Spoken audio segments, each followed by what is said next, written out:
What up, dogs? Chris from the Unrelenting Brush checking in with you today on a special new format of content, which will be some unrelenting hobby audio goodness. Today we'll be covering the hubbubaloo about the new Kill Team Hivestorm box, the new edition of Kill Team. Joining me for this episode will be Kenny Wildman, my twin. Hello, Kenny Wildman. Hello, Diddy. How goes it? It goes. The inexorable march of time continues onwards. It does. I'm drinking Coke and I like it. So, the aim for this episode today is to discuss the new launch of Kill Team 3rd Edition, the inevitable controversy that surrounds it, the products related to it, and how we feel about it as hobbyists, gamers, painters, generic nerds, professional and not. So this will be an audio format for you to listen to on various outlets, depending on if I can get access to them. Spotify, Podbean, iTunes, maybe, I don't know, who cares. If you're watching this on YouTube, you'll be witnessing myself and Kenny painting some models. What are you painting in your video, Kenny Wildman? I am painting some thrilling equipment for Kill Team. I quite like that the equipment is now represented by actual models. I think it's fun and unique. I can't wait to lose them, scratch them, scuff them, and forget what half of them do, but I'm all about it for my immersion, despite the fact I feel like Chaos Space Marines would have spiky smoke grenades, not normal smoke grenades. What about you? Sound shit. I am painting a Vespid Stingwing slash... Oh, what are they called? Tempestus... Aquilons. Tempestus Aquilon. I know what I'm doing. So you'll see us painting this in the background, overlapping with the audio for you to have something to watch and enjoy. If you would like the full painting tutorial for what I'm showing in this video, it is available over on my Patreon, which is patreon.com/the Unrelenting Brush. Regular hobby content, video tutorials, write-ups, and product reviews will be available on there. Most of it exclusive. It's £3 a month. It's cheaper than a menu saver meal from McDonald's. I'd be immensely happy if you'd go and contribute. Otherwise, enjoy the video. Don't forget to like, comment, subscribe, cringy social media nonsense. So for the first segment of this episode, we're going to discuss what we have been painting recently. So, Kenny Wildman, what have you been painting, if anything? I have been getting bone deep in bone.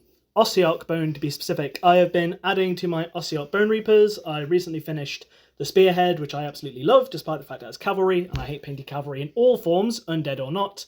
I've also been painting additional Ossiarch Bone Reapers, including some Immortis Guard, a couple of the characters, like the Mortisans, they're all very cool. And I think next I'm going to move over to a Liege Cavalos, I think is his name. Lots of bone, lots of Army Painter Speed Paint Pallid Bone, which is my current MVP. What about you? I have been painting, yes. So for work in my professional business, professional quotation marks, I've been painting a Heresy White Scars army consisting of jet bikes, assault marines, and a Stormseer. That's proving great. Now I'm back on my feet, I'm able to crap back to that and get it done and out for the client, ready for the next lot. I've also been painting personally for myself some Legions Imperialis. I've been to 2 events over the past 3 weeks for Legions. It's fast become one of my favourite games, both to play and to paint. So I painted a 1,000 point Solar Auxiliary army, ready for an escalation campaign I'll be playing with a pal. And I've also painted about 1.5-2k of World Eaters for an armoured Spearhead Assault formation, which I took to Advancing Fire's podcast's gaming event in Incon Gaming in Cheltenham. It was a terrific time. I will be keeping an eye out for more of their events to come. I have also been painting, as you can see in this illustrious video of me slaving away over a hot model, some Kill Team Hivestorm bits and bobs. So I painted the Tempestus Aquilon in the colour scheme of my Militarum Solar Auxilia Urban Camouflage. I painted the Vespid Stingwing in the style of the Great British Summer Wasp, because they're pricks and who doesn't like them. And I've also painted a little bit of the terrain, all of which has been categorised into content for your enjoyment, which again you can check out over on my Patreon. I think from here onwards I'm going to move on to painting some more Legions Imperialis. I want to take my Solar Auxilia up to 2k using a shitload of tanks. And I'm also going to touch up some of my Titans from Adeptus Titanicus so that their bases match my Legions bits. On top of that, God, what do I want to paint? What do I want to paint? You are spoiled for choice. I would like to paint some Heresy World Eaters. I want to get another Despoiler squad up on the go. maybe another Assault Marine squad. With some of those fancy new weapons they showed off. Yeah, the close combat weapons are nice. There's 0 chain axes, which makes it shit. But the power axes in there are great. The alternate hands and stuff are great. Price point will decide whether that's going to be worthwhile or not for me. I need to get some scenery done for Legions Imperialis. I've printed loads and got it looking great. I just need to paint it. And then likewise, I'd like to finish the Hivestorm Kill Team terrain set, just because it's great for 40k, 30k, any sci-fi setting, and it's dope. Anything on your future painting desk plans, Kenneth Wildman? More Ossiarchs, more Skeletons, because I love them. I enjoyed painting the Skeletons! In this, the spooky season. I'm really, really excited to get another Gothizzar Harvester on the go. I absolutely bloody adored painting the first one, and I'd paint up another one in a heartbeat. I've also got a box of 5 Kavalos Death Riders that I'm very keen to frisbee out over the garden fence and never see again because I hated painting them the first time. I'm probably going to sell those. Beyond the Ossiarchs, oh god, what else? What else? I'm not entirely sure, being honest. I've still got a bit of an Age of Sigmar rich. There's probably some Goblin units I can get painted, like the Rabble Rouser. But for... Actually, tell a lie. There'll be some Necromunda stuff coming. I need to reinforce my squats a little bit, my Ironhead squat prospectors, because I realised that if one of them dies, I'm in serious, serious trouble. And last week, one of them almost did. So a very harsh lesson learned there. I've got another box. I just need to build and paint them. It won't take any time at all, but I think the realisation of painting one makes the reality of one of my existing ones that I've put so many credits into dying all too real. And I don't think I can get through that emotional upset just yet. Have you tried rolling better? It's on the cards. I think alternatively what I should do is not make so many stupid decisions, but that is what makes Necromunda so fantastic.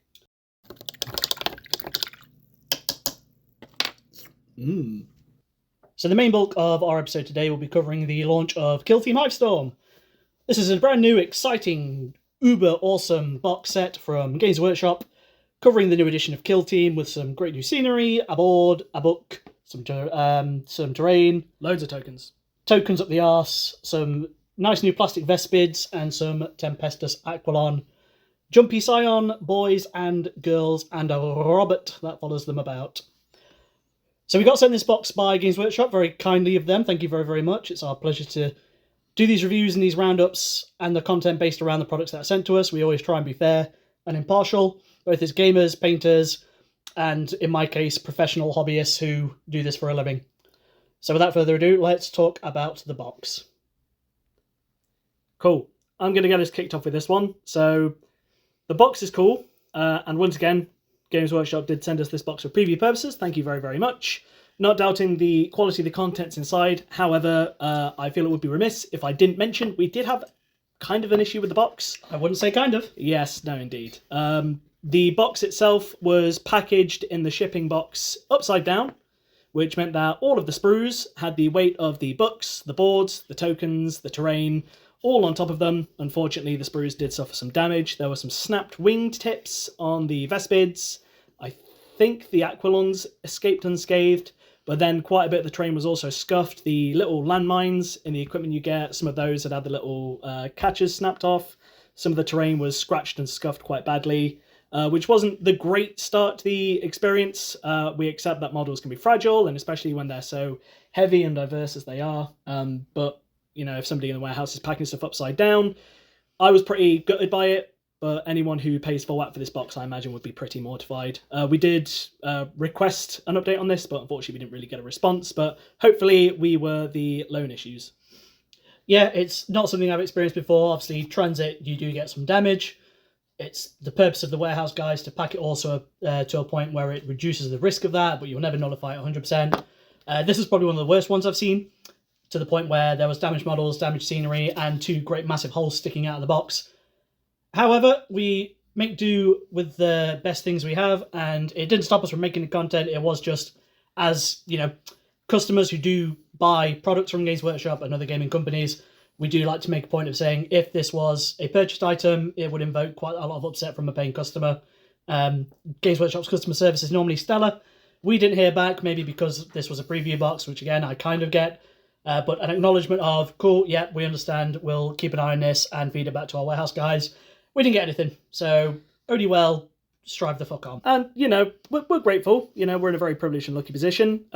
However, I also try to be mindful of the fact that, if you promote these new models as part of your business, your commission painting business, then if you're sat there showing off models or terrain or whatever else, and it's got great big scratch marks on it or things are snapped off, it doesn't represent your business very well. It's true. It does have a direct impact on the content I produce. If I receive something from a client or from a company for me to paint up and preview, and it doesn't meet the standards that I deem appropriate, if I feel it reflects my professionalism poorly, it doesn't get shown on my social media.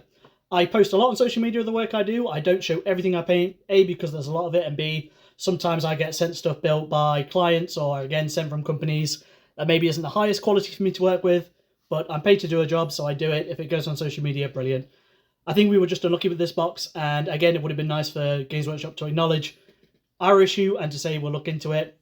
But I've not heard of any other instances of this happening now. The box went out live as of Saturday, so we'll keep an eye out and see if it was a one-off, which hopefully it was. Yeah, and usually, to their credit, to their defense, usually they're great. I've had I've had a couple of boxes over the past few years where something's been missing or something's been included twice in lieu of something else, and usually they're like, "Cool, this isn't good enough. Let us know the batch number and we'll sort it," which is great. We just have to accept that sometimes they will miss the mark, as we all do because we are human. But we strive to do better. Let's all do better. Yes, I suppose. So what we're going to discuss now is our experiences so far painting the terrain and the kill teams in the box. So I decided early days I was going to produce some video content for my Patreon from the box. So the Vespids, I debated painting in their orange scheme as seen on the box because I think it's cool and it's original. I do like the old kind of grey-bluey, bone membraned classic Tau, but obviously steering away from the Tau-like ochre traditional set to the Viola set, the white one. It makes for a greater clash and a more alien visage, which is cool. I decided to fob that off and go for a, again, British summertime wasp aesthetic, because wasps are pricks, and I'd like to think if I put some waspy Vespids down on the table, it'll invoke greater anger in my opponent, and their models will perform better against killing them and smacking them dead. This is really easily achieved. You can do it with speed paints and contrasts. Again, the chosen method how I paint almost everything is through zenithal spraying, so a matte black from Colourforge down first, followed by a zenithal of matte white from the top. You can then slap down any high colour, high contrast paint of speed paint or contrast you want down on there, and it's very hard to make these models look bad. I think as long as you keep it contrasting with the chitin and the membranes of the wings, you'll very, very much struggle to do these any form of injustice. In terms of building them, I didn't build them. How was the Vespid leader to build? Because you did him.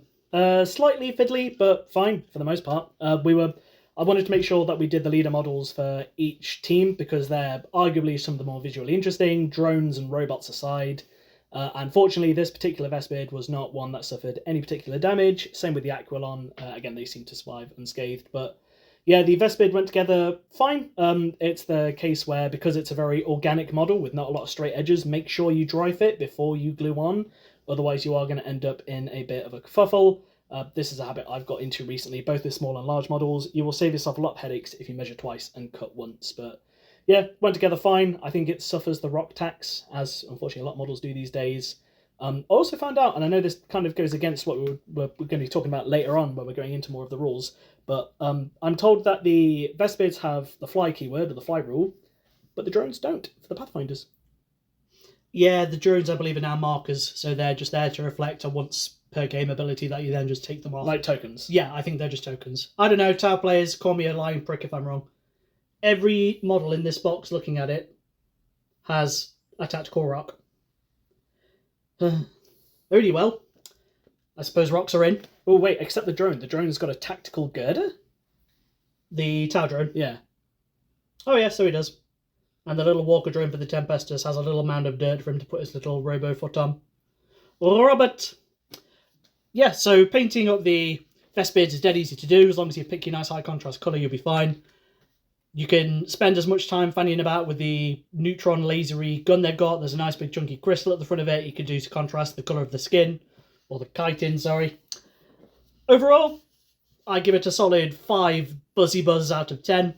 I prefer painting Tyranids, but I could probably knock this team out in a couple of hours and still make them look great. What I will say regarding the Vespids is if they've got a faceplate on of Tau armor, if you can, I don't know if you can, leave the head off when painting. Just because you'll see in my video, I put the yellow onto the body and immediately get it all over the helmet, and it's a fucking nightmare to tidy up. So if you can leave those armor panels separate on the head or the gun or whatever, probably worth doing that.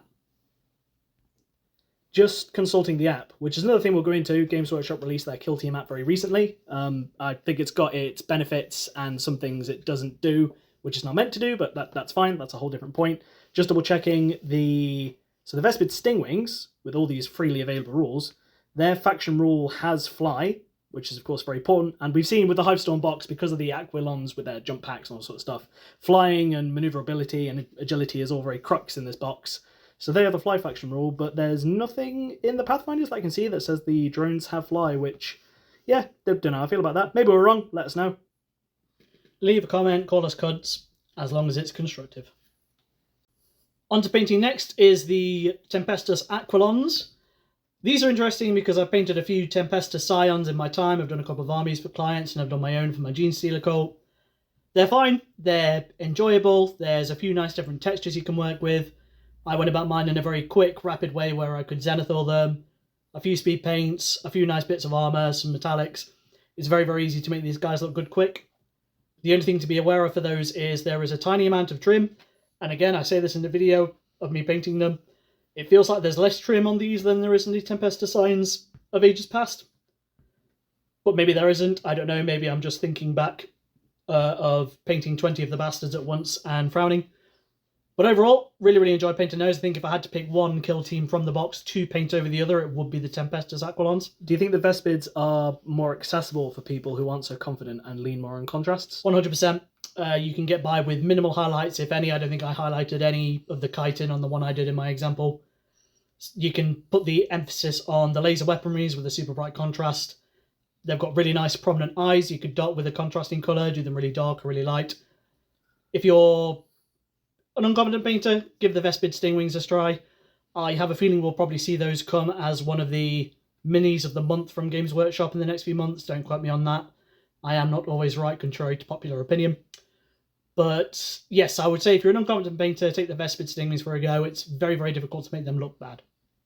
I would also argue that because Kill Team has such an emphasis on the models in the Kill Team, depending on how you build them, all having different roles and their loadout being so pivotal to what they can actually do in the game, you should probably try and place as much emphasis as possible on the weapons, because then even from a distance, Aquilons probably all look very similar, but if one's can't say that, it's offensive. If one's got a very clear sniper rifle and one's got two knives, as long as you can spot that at a glance, you know who's what and what they're doing. Yeah, that's a very kill team thing, which we'll cover a bit later when we start talking about the rules. But in terms of the Tempestus Aquilons, as well as the drone looks cool, I'm really excited to get him painted up, my little Dakar drone. There's several different ways you can load him out, I believe. Let us know in the comments how you're loading yours out. What do you feel is the optimum build? I'll probably ignore that, but it's good to know. Otherwise, yeah, the Tempestus Aquilons, you can do some cool stuff with the thrusters if you want to do some nice glowy airbrushing nonsense. You could build up their bases to make them even more urban and rubberized, if that's a word. And the faces are interesting because the heads are very, very small, and there's only a little bit of flesh in terms of the face, so it's a really, really good time for people to practice faces. In my video again, plug, fuck's sake, you can see me use a speed paint, then one layer of highlights from an acrylic paint, and that's it, and it looks fine. From there, you can take it up a little bit, but I would always say sprues like this one, sprues like the infantry squad from the Imperial Guard, you can use those to practice faces on because you get so many heads in there. Line them all up on a blue tack stick, spray them all, try the contrast, try the speed paints, try some acrylics, give highlighting a go, try different skin tones, and get the tack down. The best way to overcome a painting barrier is to just fucking do it. I'm going to ask the question, as a massive masochist, not that I'd ever do it because I appreciate my sanity and my time, do you think there's any viability in putting them on flight stands? No. Cool. End of conversation. The terrain then? Das terrain, yes. So, I've got an enormous love of terrain that Games Workshop do. I'm not a great admirer of its price, but who is? But in terms of the quality, in terms of the design and paintability and the aesthetic on the game, it is excellent, and I would argue this is probably my favourite terrain set since Fronteris. In the previous edition of Kill Team, they did the Kill Zone boxes. and there was a front terrace one with 2 of the hab blocks and a load of little barricades. It was simple, it was fantastic, it had some great line of sight blockings, and it was fucking tremendous fun to play on. This seems to mimic that. It's very similar to the, what were they called, last edition of 40k? The Manufactorum ones, the ones I painted in bone and red. Very, very similar to that, but with a few different features. There's some big vat silos sticking out the side of it. It looks a little bit more angular, I would say. There's a lot more kind of a breeding between this and the Nakmund fortification scenery we've seen. So it's kind of that nice in between. It's defending what's supposed to be a planet-sized gun, as per the lore of the game. So it ties in quite nicely with that blend of Manufactorum / civilian / militaristic. Overall, yeah, love it. Painting it is dead easy. You can get by with some spray paint zenithals and enamel wash, pick out your details, a little dry brush, and you're away. Yeah, I would say, and tell me otherwise, because you've looked at this scenery far more close up than I have. If you wanted to get this for Heresy, yep, 100%. I played a game with it. Well, I didn't. My friends came around and played some Heresy with it, and it looked fine. It fitted the aesthetic. It tied in great with the 40k scenery that I use for Heresy. You can experiment with it and paint it in different ways to contrast scenery you've got, or you can paint it to match your current set of scenery, and it won't look out of place at all. and Necromunda. Necromunda, yeah, of course you can. I would say so. It's a little bit maybe beyond the setting of Necromunda, but I'd say, like, because I know you can do Fronteras, it would work really nicely in a sort of halfway point between the Ash Waste and being in a prime hive. Like, maybe it's the attempt to expand the hive outward into the desert ever so slightly, and it's all gone a bit wrong. I think that would work. I think that would work fine, and I imagine you can make use of it both with Ash Waste rules and regular Zone Mortalis? Zone No, Mortalis. Manufactorum. The mechanic... underground or above ground? Above ground. Yes, the big one, above ground. 3D Munda. That's the one. So, yeah, there was the great bit of narrative in Hive Secundus from Necromunda about the walled-off Ash Waste facility where the Mouse Range Gene Stealers are. This would fit in perfectly with that, I believe. So That'd be great. That'd actually be banging. yeah, and you've got things like your ladders and your equipment and stuff you can dot about, which won't look out of place at all in Necromunda. Cool. Shall we talk about the rest of the box, rules, lore, etc.? No? Okay.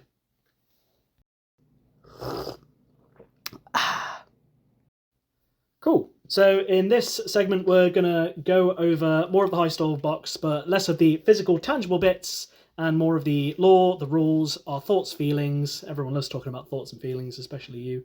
Real nerd shit. And we will go from there. So when they first announced Hivestorm, they said that the setting was on planet Vulcus? Yep. Vulcus, that's With the sickest fuck trailer. Love the trailer. The trailer was dope. The trailer was very good. I don't think it was quite as cool as the first one with the Kriegs and the Orcs, but it was up there. It was very, very cool. And Vulcus is an Imperial planet that has this... It's called like a Mastalith or some ridiculous pseudo-Greek Latin nonsense, where it's got a gun on it the size of a mountain that they fire into space to destroy catapult ships and all that sort of stuff.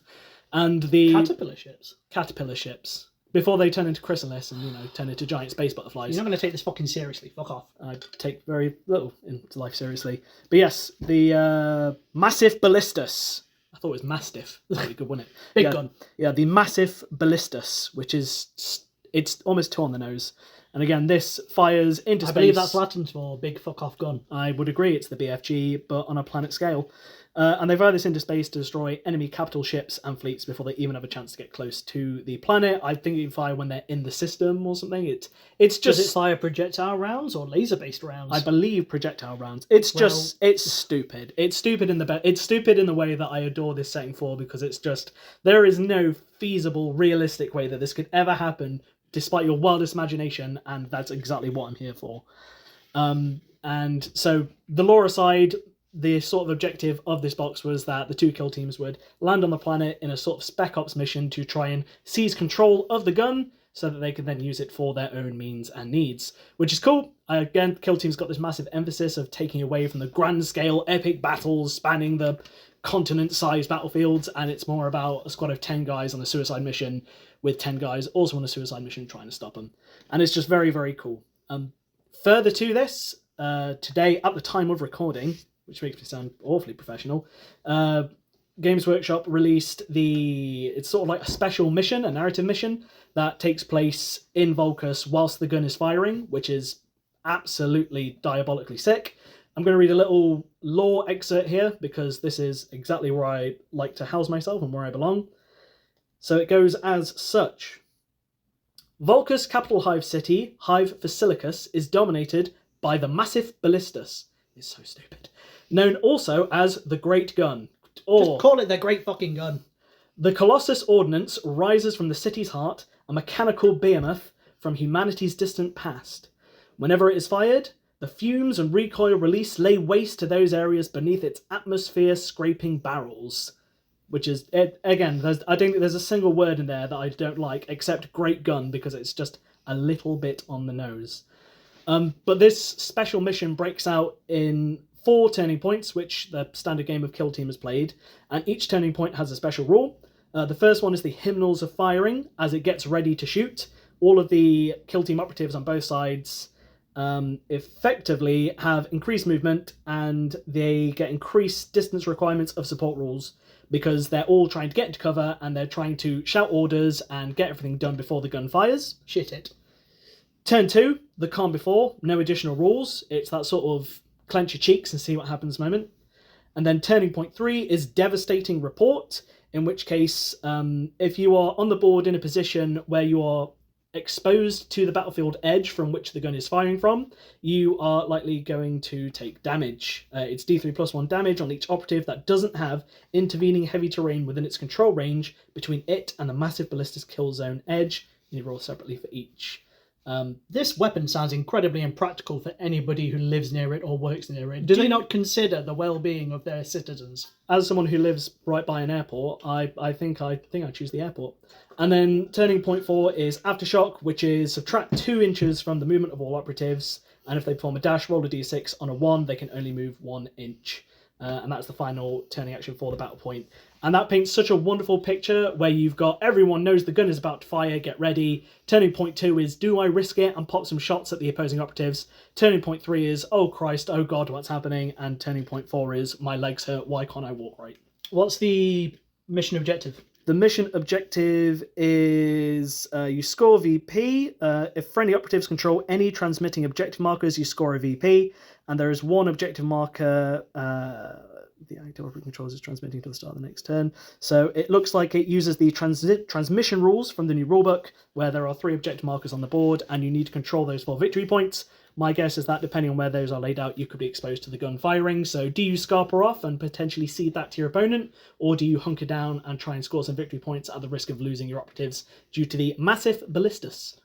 I just enjoy the perspective of 2 kill teams fighting for a battlefield that is trying to fucking kill them. You can have it, lads. We're going home. We've got Sivlaki waiting for us on the dinner table. Sounds good, though. I think Kill Team would benefit, ironically, for a narrative-based game. It would benefit from an open war card system with twists, gambits, mother chuffing, environmental rules, things like that. You get it for Titanicus, you get it for Warcry, previous editions of 40k and Age of Sigmar.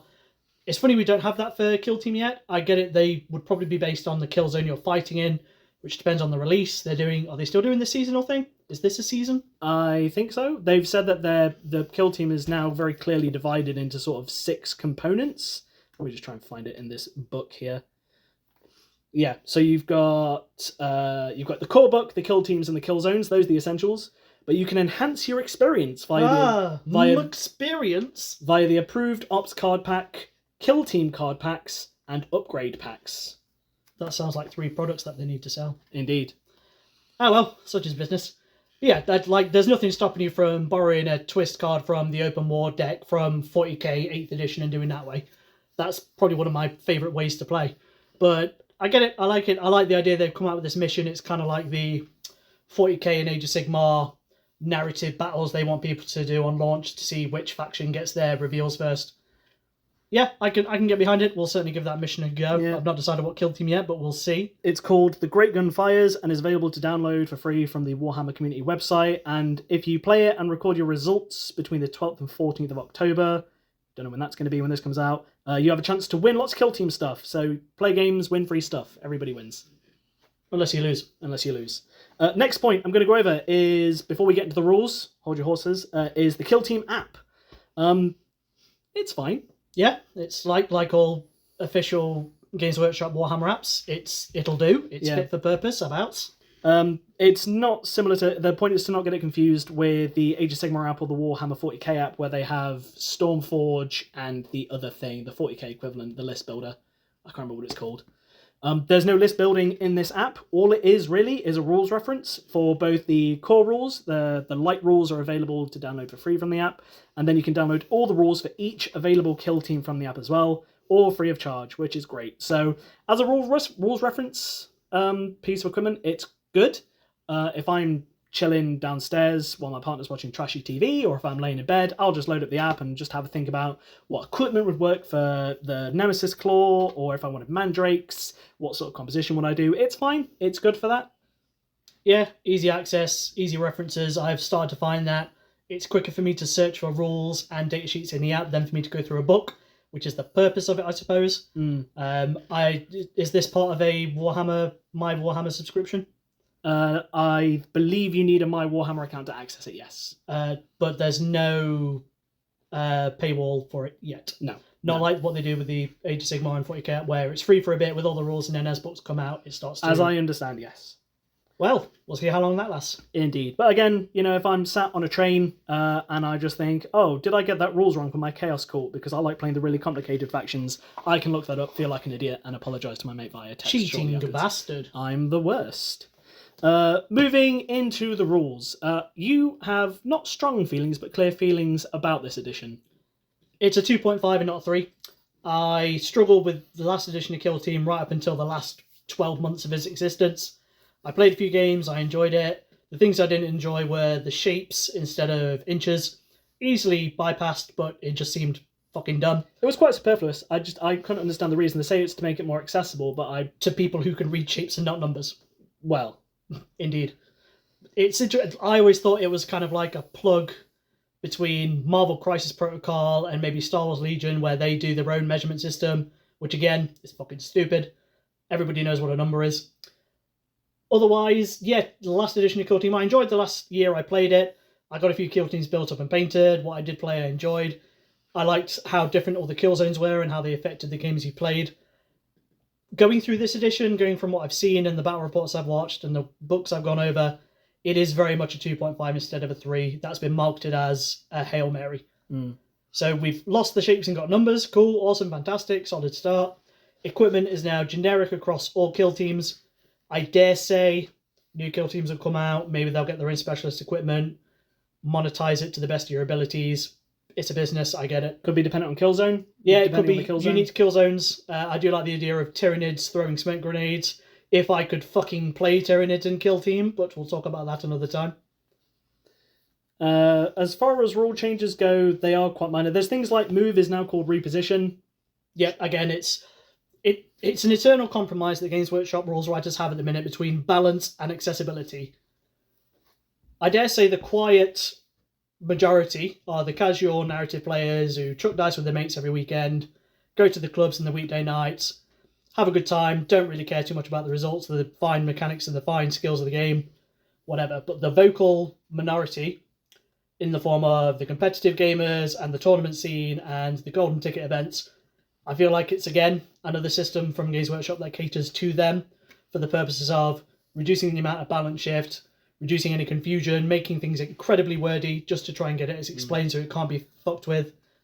And it just, yeah, it's like, I get it. There are people out there who love this game because it's tactical and they want it to be streamlined to play their games, so they've got clear definitions of what counts as winning and what doesn't.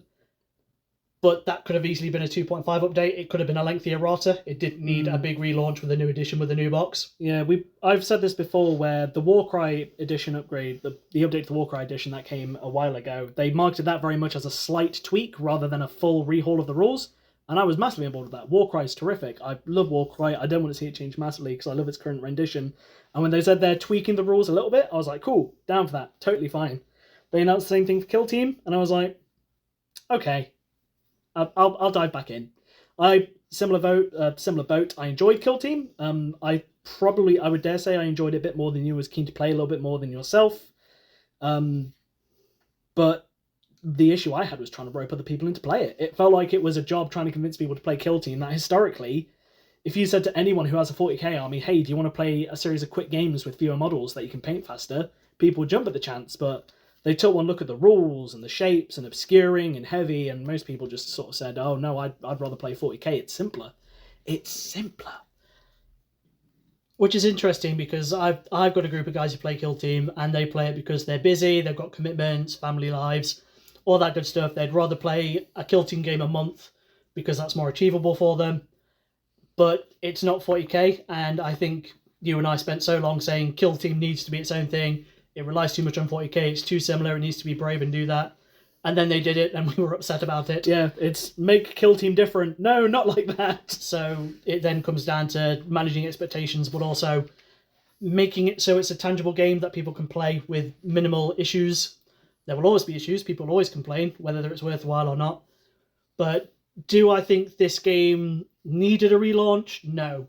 Am I glad it got one? Don't really care. Do I love the box? Yes. Is that their mission accomplished? Yes. Yeah. I'm arguably in a more positive mindset with the updates, even if I'm not chomping at the bit for it. The rules changes, there's some smaller rule changes in there that I'm actually massively on board with. When you put all of your models down to start the game, all of them start with a concealed order. Yeah, that makes my life easier, because despite liking despite liking these games that, have somewhat of a reliance on tactical thinking and strategy, just stop letting me make those stupid decisions at the first point in the game. I've played games with you where I've put models down engaged, like a sniper or a rocket launcher dwarf who's going to try and blow some stuff up. You get the initiative, you take him out the first round, I give up. Don't be shit then. Well, that's part of it. But now, go first, innit? Well, now I'm having that choice deprived, which is good because I'm not very good. So now all models start concealed, which means you put them down, and as long as you put them down somewhere reasonable, they're not likely to be blapped in the first turn unless you actively make that mistake in the first place. It makes me feel like it's less the kill zone's fault, it's less the mission's fault, it's less the rules' fault, and it's more just, okay, I probably need to think a little bit earlier in the game rather than waiting for all the models to be waiting for us to roll dice before I start making tactical decisions. Going back to the equipment, I'm also a fan of the equipment having physical models. I like it as a nuance. I think it's a bit more interesting, and I like having little things to paint that I can then add to the terrain to make some nice cinematic shots. I like taking some pictures to make things look a little bit more sort of dynamic and engaging, even if it's just a smoke grenade or some barbed wire or some landmines at the foot of the building where I've got one of my Space Dwarf snipers sat atop. That's cool. I like that. It makes me feel like I'm making a good decision before I've started rolling dice. Well, it's interesting because the first Kill Team I got for last edition were the Eldar Striking Scorpions. Fucking loved them. Great models, my favourite Aspect Warrior. They were very linear in Kill Team. If I was learning a game system, I'd want something with minimal confusion. It was an Autarch and 6 or 7 dudes, all the same. So it was dead easy for me to learn the game with minimal admin and minimal risk of getting rules wrong. I then decided it was time to venture out, and I did my Chaos Legionnaire Kill Team based around World Eaters. The issue with the Eldar was I could give them equipment and not realise who had fucking what because they were all identical. Same, yeah. So I modelled all my equipment from the last edition onto my World Eaters. Which, don't get me wrong, it still looks cool and I'm still happy I did it, but I feel like one of the big things about Kill Team, and you can disagree with this or challenge it as much as you want, is the lack of customizability in your Kill Teams.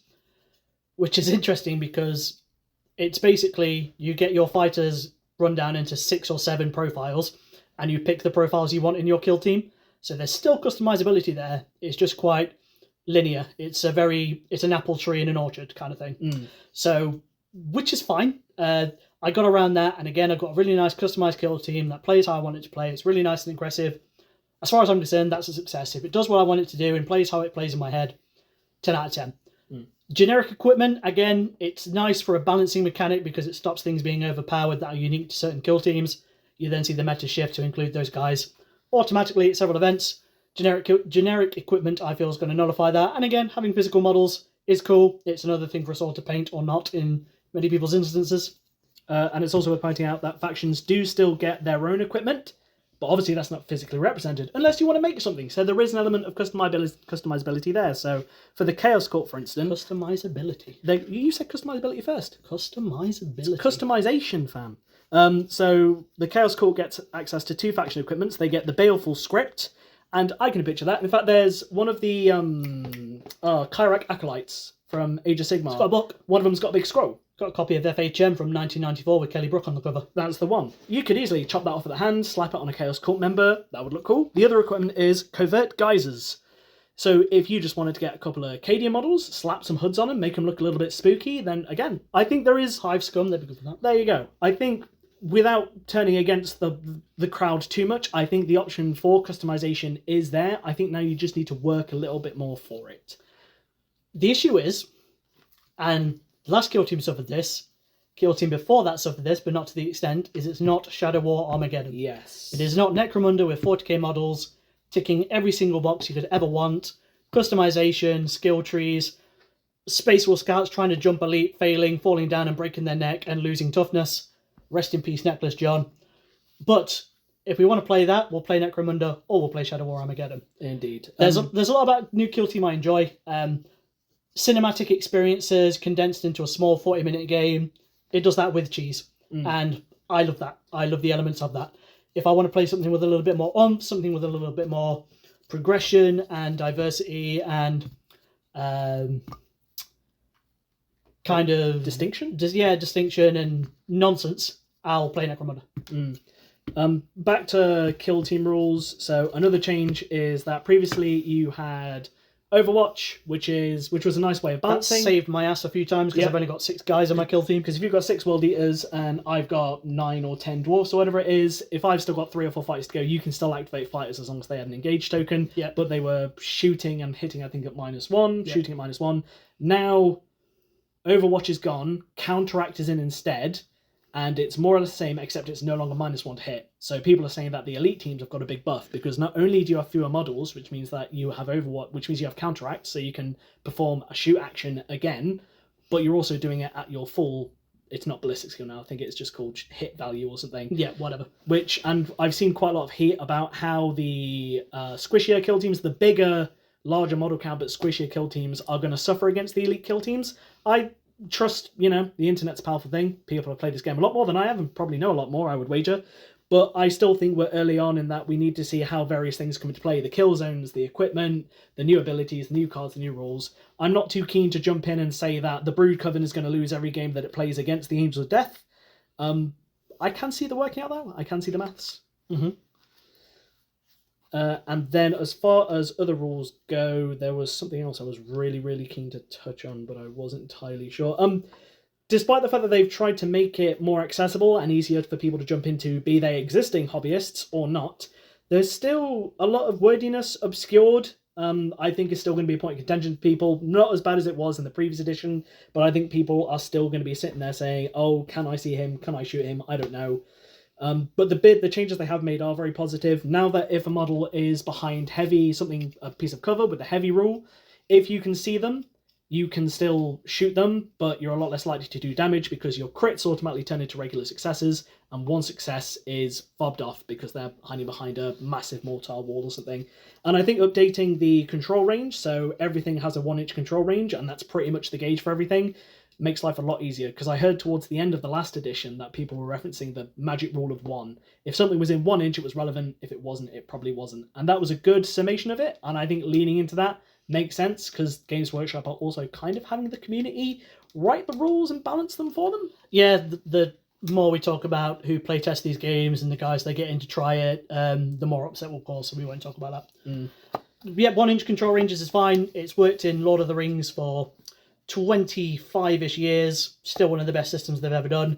There's a similar thing in Legions Imperialis where if you're not within an inch, you're fine. If you're within an inch, you're engaged. Fucking fight. But again, it's just very interesting in how it was always designed to be 40k in 40 minutes, a bite-sized cinematic version of Warhammer 40,000 on a tiny, tiny scale, a fraction snapshot of a greater battle happening in the Imperium. I still feel we get that, but I feel like it comes at the expense of having tokens all over the board and what's heavy terrain, what's not heavy terrain, what's obscuring, what does that counter mean, can I do this ability, is that in... Can I throw a grenade and it do what I need it to do? When does this marker disappear? But I play games for very different reasons. I'm not an intelligent rules reader. I learn by playing. So I'm sure the more I play Kill Team, the more I'll fit in with it and the more I'll enjoy it, like all things I play. And the last thing for me when it comes to the rules is the thing that I think turned me off from Kill Team at the end of the last edition so quickly, like like that was I painted that Beta Decima terrain. It looked wicked, but then as soon as we started playing games on it, it just felt so flat. Awful to play on. It It wasn't awful. It was, you know who'd do well based on the 2 kill teams playing on it. Yeah. And one of the big complaints about that was, if you're fielding a kill team that's got more than 6 models, you struggle because the walkways are kind of however many inches across. You can't go through other models, so you would just be walking a Conga lining. Yeah. But now in the new edition, this edition now with Hivestorm, they've updated it so friendly models can move through other friendly models. Makes sense. Yeah. Again, I would like to imagine that if you're a team of, grizzled veterans that have fought battle after battle together, you'd probably know to say, all right, John, can I squeeze past you there, mate? Thank you, pal. I'm going to go stab that Space Marine. Brother Darius, move out of the way. No, brother, this is my barrel. I love my barrel. Sweet, sweet barrel. Cool. Anything else on the rules you want to go over? I should probably play some more before I make any more uninformed opinions on Well, quite. We despite the fact we may sound like we know what we're talking about, we're actually massive noobs. Shit. So as of the time of recording, we've had Warhammer Day. This was a celebration of all things Games Workshop across several of their universes.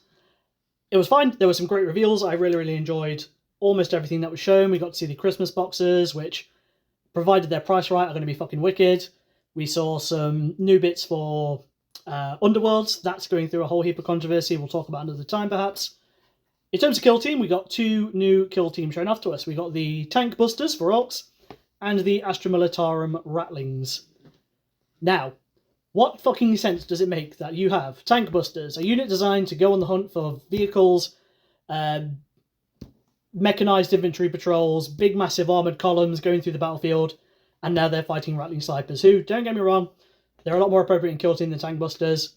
From a narrative perspective, it's fucking dumb. Do I love it? I absolutely fucking do. The thing about orcs, that doesn't have to make sense. They're running around with hammers, then the head of the hammer is a rocket, and they press a button and it explodes. It doesn't need to make sense. It's Kill Teams, I have a feeling, it's becoming a way to shoehorn new elite units into 40k that you then have to pay an additional overhead for because of the Kill Team gubbins and tokens inside there. Again, marketing, business, making money, capitalism runs rampant. But I think they've really, really fucking nailed these 2 Kill Teams. I think they both look terrific, and I think it's super gimmicky and super fun. There are a lot of people who are saying, not my 40k, this isn't grimdark, this is cartoony. Fuck off, you fucking nerd. It's always been stupid. Enjoy it. Yeah, I like the orcs. The orcs are cool. The squigs are my favourite, as they always will be. The dog on the Rattling side is a precious it's like baby. A little Frenchie with an underbite, isn't it? Oh, I thought it was like a pug or something. Pug, Frenchie, inbred, underbite. Yeah, well, exactly. Yeah, I wouldn't jump out to buy any of these, but I do love the squigs. The terrain's cool. Actually, that ties in because it looks like it's a bunker. It's a fortified position that's been blown up by the orcs. The obstacle upgrade, yeah. It had like the bunker column in it, yeah, which is reminiscent of the old... Oh, what was the terrain series called? With the Fortress of Redemption and the Redouts. Wall of Martyrs? Wall of Martyrs, well done. Wall of Martyrs, the old Wall of Martyrs bunker. Great throwback to that, and again, it looks terrific. The scenery is the 3rd player in Kill Team, in my opinion, so if you can get it looking the part, all your games will be fantastic, regardless of the outcome. Yes, love those 2 Kill Teams. I'll be grabbing the Tank Busters and painting them as goths as soon as I'm able to. Rattlings, I've no doubt I've got a few Kill Team clients who will sling them to me as fast as they're physically able to do so. Yeah, overall, solid 8 out of 10 for both Kill Teams. But what do you want to see next? Oh, God. Swooping Hawks are coming. They've all but confirmed it in teasers and... what's the word? Pass. Innuendos? Insinuized? Implications? Words. Swooping Hawks are definitely coming. Do you think they'll come before Warp Spiders? Yes. I think if they were going to do Warp Spiders, we'd have more teasers for them, which is a shame because I prefer Warp Spiders over Hawks. But I think the Eldar guys have waited long enough. Their Scorpions and the Banshees and stuff they've done are fantastic. So no doubt there'll be the tits as well. I think Catachan need their moment. Yes. They're one of the more venerable plastic kits, aren't they? They'll do a jungle kill zone with Catachan. Yep. And Lictors. It makes so much fucking sense for them to do a Tyranid kill team of Lictors and Leapers, but they've not fucking done it yet. Tyranid players need to sort their lives out and get down Nottingham and have a word. You've got the Brood Coven with a Patriarch. Actually, I think you'll find they're not Tyranid. Yeah, like, it makes sense, and it's not been done yet, and they brought out all the rules for the kill teams for this edition to be free to everyone to get. Fucking amazing, thank you very much. And Tyranid players just there like, no. Just crying in the rain, a single tear down their cheeks as they looking through the door at everyone playing Kill Team. Have a nice time. It's not like they're one of the big fighters of this edition either, is it? Oh yeah, they're in the fucking Leviathan box. 40k, yeah, that's. They got true. that massive revamp, and all the models look great. But Yeah, Kill but Team now you're not allowed. They've also not had a massive video game release recently. No, exactly. I don't even know what a video game about Space Marines and Tyranids consists of. Yeah, I would love to see a Death Guard Kill Team because they are gone as of the compendium. I think the Death Guard were in the compendium. I believe. They've not got an official Kill Team. No, they don't. I would like to see that. That would be cool. Very happy with my Space Dwarf Kill Teams at this point in time. Chaos have had some good ones. Yeah, for me it's just Death Guard. Death Guard would be good. Yeah, 40 specific ones would be great. What I'd really like to see, and the community are fucking excellent for this, they did it when Shadow War Armageddon came out, is do Heresy affiliated Kill Team, where the rules port over, but then you have your own custom kill teams set within the Heresy. Really good fun. The community is always good for stuff like that, and it had a really nice, great following. It'd be nice if that saw some support. If you know of any community-generated or community-funded, supported expansions to Kill Team or skirmish games within the 40,000 universe, leave a comment. I'd love to hear about it. If you want to come on and talk about it, I'll gladly listen to it. I'm going to jump back because I have been playing a metric ton of Space Marine 2, and I have been loving it. And what it has really, really made me keen to try is these co-op rules in the book. You and I are of the ilk where we are masochists and we try and paint everything that we can, terrain or models or otherwise, which means that when we're playing, even if we don't understand the rules, or even if one of us is getting absolutely trousered, it looks the business. It looks wicked to have fully painted terrain, fully painted models, it's cinematic, it's exciting, and I think we both have enough. You've got tons of Orcs and Gene Stealers, I've got Necrons and Poxwalkers and Chaos Cultists out the wazoo. I think we would give this co-op mode a go fairly imminently, and even if we found it a little bit stale, which I don't think it would be, I think it would look absolutely wicked. Is there any incorporation of the co-op mode in the special mission they've done on Community? Ooh, I don't think so. That's a shame. That's a massive wasted opportunity. Well, what about those people who buy the boxes and don't have the means to play or don't want to play competitively against each other? Yeah. Say you're a mother of two 8-year-old boys who want to play this game, and you know if they play against each other, one will knock the fuck out of the other one. Well, let them play together instead of against one another. Well, which you can do, just not in this exclusive mission that they've done. But there's also the solo mode as well. If you live in the outback and you're 5 hours away from your nearest store. You're an enormous fan of playing with yourself. There you go. Is that a demon? I've never heard that joke before. That is a Chaos Demon Bloodlair. Are demons in this edition? No, they're not. So what's cool is, for people who cannot see through the wonders of time and space... Of audio medium. I have the rulebook open, and there's a section on page 96 called Ravening Hordes, which suggests the models you can use for the various tiers of enemies in the co-op and the solo mode. Okay. So it's for the NPCs for the co-op. Yes, correct. But they're not called NPCs like you would expect them to be. They're NPOs. Non-playable operatives. That's the one. Fucking stupid. You've got two types. You've got Brawlers and Marksmen, and each one comes in a tier. You've got Trooper, which is your Chaos Cultists, your Poxwalkers, your Hormagaunts. You've got Marksmen, which are your Novitiates, Gene Stealer, Neophytes, Termagants. You've got Tough, which is your Orc Boy, your Demon Bloodletter, your Flayed One, your Necron Warrior, your Skitari Ranger, and these are all advisory. You don't have to use these models, but they're sort of saying, if you want to against a load of chaff, use loads of cultists. If you want, like, elites, bring a couple of Bloodletters. And then they've got Heavy, this is your Space Marines, your Khorne Berserkers, your Aberrants, your Tyranid Warriors. I love that because it lets me tell the stories how I want, and I think there are content creators out there and players out there who will make wonderful, narrative-driven, immersive, cinematic content on these, telling stories, and that's what I love more than anything else these games, is telling a story, and this being just open-ended enough for people to tell the story that they want. Which is interesting because it leads us to another point of how much narrative content for gameplay is in that book. None. Absolutely fuck all. There is no campaigns. No campaign, nothing. And I'm not going to sit here and say that I would take the co-op mode over a narrative campaign mode, because I don't know if I would. I'm very happy to see the co-op mode in there, and I think ultimately, I'd say if you care enough, you can make your own rules, but that's not my job. I'm not a fucking rules writer. Indeed. But and that feels like an own goal and a missed opportunity, because there are people out there who play Kill Team because they love the story of it, but again, they're the ones who don't go on social media and harass people for playing shit kill teams and getting rules wrong. And And it's the first product, the first book release I know in memory that hasn't included any form of narrative segment. It is Like the co-op mode and the solo mode, fine, awesome, brilliant, cool, that's exciting. But then to not include a narrative campaign with 3 missions for you to play alongside each other just feels neglected. Well, what's fascinating is that Kill Team arguably is the game in the 41st millennium that is the closest to Necromunda. And in this book, it gets closer than it has before, but also gets further away in so many ways. But why? There's a plan. I'm sure there's a plan. One thing that people hopefully account for, but some don't, is behind the scenes there are plans, there are roadmaps and 18-month lead times that will all make sense in time. Let's not forget, it wasn't so long ago we thought we'd never see Plastic Sisters Battle. So we'll probably get some season books that you have to buy for narrative campaigns and stuff like that, which again, begrudgingly, yep, I get it, business, blah, blah, blah. But at the same time... Here's a question to you. What do you think Kill Team does in the balance between being a gateway game to 40k between itself and Combat Patrol? Has it just removed itself entirely? This is nothing to do with the game of Warhammer 40,000 at all. It is its own entity. It was marketed originally as, again, as I've said, being that introduction to 40k. It was a gateway game. Yeah, and now it's not. Now 40k is the gateway game to everything else. Age of Sigmar is the gateway game to everything else. But the lack of narrative gameplay and mechanics and systems within this system in that book leads me to believe again that there is an emphasis on match play. Is it referred to as match play in the book?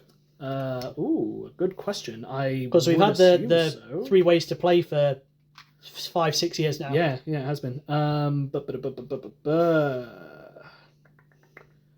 not seeing reference to it. Let me keep frantically flicking through pages. If it's not the 3 ways to play, this is a clear navigation, a new path for Games Workshop rules writers to emphasise the one method of play, which you then take and play as openly or as narratively or as competitively as you want. Is this a victory for the vocal minority of competitive gamers, of the guys who go to the events, of the event organisers, of the GT guys, to have a game that is inherently built around their desire to play competitively, have those events? It's now a massive part of the business. You've got filmed GTs and people flying to other countries to play in these. It's big bucks. I think what is match play is in the approved ops cards. Ah, of course. So that's what you do. You buy the pack of cards and now you're tournament ready. Yeah. So well, it's like the Leviathan cards, isn't it? And the Pariah Nexus cards. So we could maybe see a narrative card or something similar, a deck of cards, open war cards, call them what you will, for this at a later date. I would be a lot more confident about the intent of that if they're released on release of the new edition. Anyway, back to Warhammer Day. Favourite reveal? Pints. Pigs? I did like the pigs. I will be getting that for Christmas. But no, I genuinely really like the Tank Busters. I'll definitely be playing them because there's, 6-7 models for the Squigs? No. Because then you've got the 5 Tank Busters for 40k in a squad of 5 with the 2 Squigs, which would be Bomber Squigs for tokens. At first glance, I thought they were a new knob kit. They're fucking huge, aren't they? They're massive. They're big boys. Absolutely massive. What was my favourite from Warhammer Day? I was similar boat. I liked everything for the most part. I heard your favourite bit was watching Strictly Come Dancing in your pyjamas. Oh, I'm rumbled. No, it was the Dark Oath Spearhead. Yes. Yeah. I was hoping for an Iron Jaws Spearhead, but I got the Iron Jaws Christmas Battle Force instead, which I shall take. And everything in there is what I want for Iron Jaws. And it can't be far behind. No, I wouldn't have thought so. Next year, maybe. And Stupid Emperor's Children, but who likes those? That wraps up our discussion of Kill Team Hivestorm. No doubt we'll be messaging and chatting nonsense about this for the foreseeable. Ready for the imminent releases of Tank Busters, Halflings, and any, dare I say, book releases or seasonal releases. Did I call them Halflings? You call them Halflings? I'm on a big Lord of the Rings fucking boner at the minute. Ratlings, little ones. Could you never use boner and Halflings in the same conversation? Harfoots, I believe they're called in Rings of Power. If you want to talk about Rings of Power, do not do it on this fucking podcast. So, with that, I'll thank Kenny for joining me. It's been a very good discussion. I feel like I've learned a little bit more about this edition. I'm still eager to play it. I'm still eager to model it. I'm not dismissing it as a system. I'm sure I'll still enjoy it. There are bits I'd like to see. There are bits I think could be improved on. But that's because I am a consumer and a hobbyist. Here's what I'd like to do. Let's reconvene. Let's play some games over the next few months. Shocker. Christmas, let's reconvene on Kill Team. We would have played plenty of it by then, and let's share our thoughts and feelings then. Maybe we will have come around a bit more to it, definitely for your sakes, we'll see. Or maybe we'll just think it's more of the same and be on to something else. Hello, Warcry. Yeah, I think if they put the releases right and keep the hype building. Because at the end of the day, it's new kill teams that make a game system popular. Because then not only is it good for the system, it's good for 40k players, which then routes them into kill team. I'll always say, if you've not tried a game system, try it. If you don't like it, cool, you're giving it a go. 40k's, again, now a gateway for kill team as opposed to it being the other way around. So if you're listening to this and haven't played it, watch a few battle reports, check out some content on it, take it for a spin, give it a go. You might enjoy it. I have a question. No. Fair enough. What do I do if I have a kill team that I want to paint, but by golly, I just don't have the time? Fucking get good. You get in touch with The Unrelenting Brush. You can find me on www.theunrelentingbrush.co.uk. Myself and my 5 studio artists are here to help you guys get your models painted to the best of our ability in a rapid time frame for a ridiculously good value price. We consider any job, big or small, solo models, kill teams, Blood Bowl teams, Necromunda gangs, to enormous 3,000 point war hosts of the old world. Any job is considered. What if I live in Taiwan? I've got clients all over the world who I trade with regularly, so don't be shy. Get in touch. Free, no obligation, no hassle quote. If you don't want to hire me, absolutely fucking cool. Go paint your models. If you do, if we can help, we would love to do so.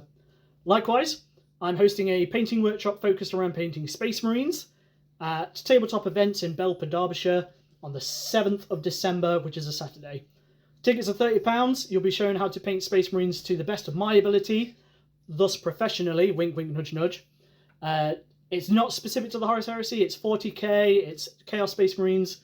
If you want to come down and learn how to paint some cool models to a really great new standard, rapid as fuck, come and get involved. Again, all information on my website. What if I wanted to have a 6 Space Marine Angels of Death kill team? Could I bring those along to be painted? Yes, you absolutely could. It's aimed to be 5 models, but if you want to bring 10 models and anything in between, come the fuck along. It's going to be a great time. My workshops are inclusive, great value for the hobbyist who maybe wants to go to painting events, but some of them are stupidly overpriced and unfeasibly expensive and out of the way. I try and make mine as accessible as possible to any and all hobbyists based on their circumstances and their abilities. So where is it, how much is it, and when is it? £30, tabletop events in Belper on the 7th of December, which is a Saturday. All information will be attached to this episode. And Belper is in Derbyshire? No, Belper is in Calais. I wish I was funny. Yes, Belper in Derbyshire.